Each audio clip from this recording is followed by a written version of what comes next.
B. Pemberhentian tidak dengan hormat atau PTDH sebagai anggota Polri.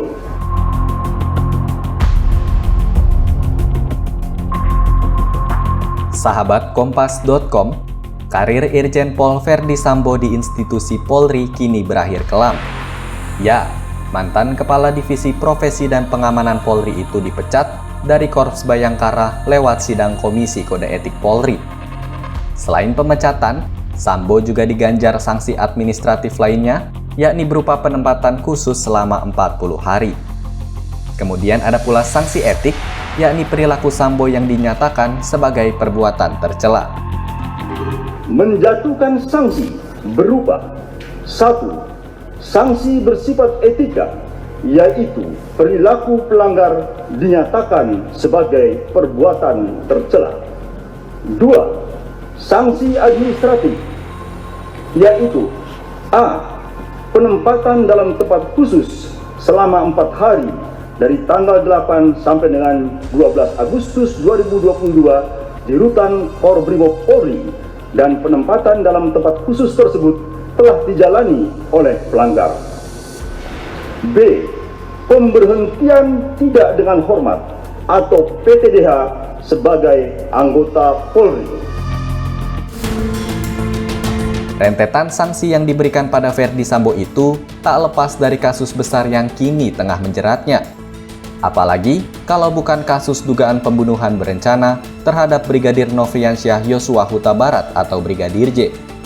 Atas kejahatannya itu, Verdi Sambo pun terbukti melakukan 7 pelanggaran etik, yakni pasal 13 ayat 1 Peraturan Pemerintah Nomor 1 Tahun 2003, jangto pasal 5 ayat 1 huruf B, pasal 8 huruf C, pasal 8 huruf C angka 1, pasal 10 ayat 1 huruf F, pasal 11 ayat 1 huruf A, pasal 11 ayat 1 huruf B, dan pasal 13 huruf M Peraturan Kepolisian Nomor 7 Tahun 2022. Nah, terkait 7 pelanggaran etik tersebut, Sambo tentunya harus menerima sanksi yang ditetapkan dalam sidang kode etik yang ia jalani, yaitu sanksi etika dan pemberhentian tidak dengan hormat atau pemecatan.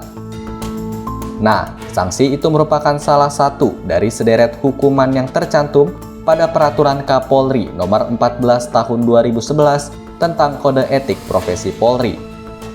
Jika kita merujuk pada aturan itu, ada beberapa sanksi lain yang bisa dijatuhkan kepada polisi yang melanggar kode etik.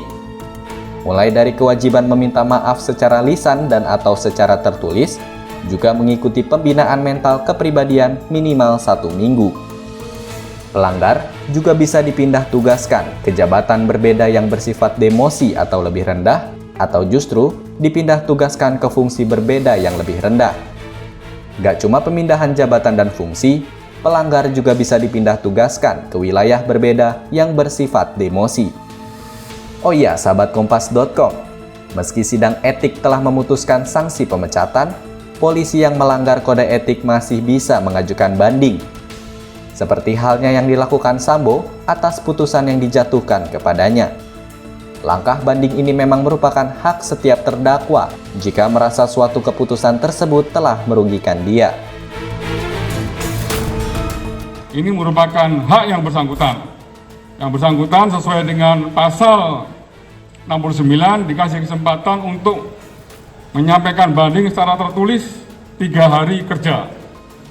Selanjutnya mekanismenya sesuai dengan pasal 69, nanti untuk sekretaris KKEP banding ya dalam waktu jangka 21 hari akan memutuskan ya keputusannya. Ya, apakah keputusannya tersebut sama dengan keputusan yang disampaikan pada hari ini atau ada perubahan?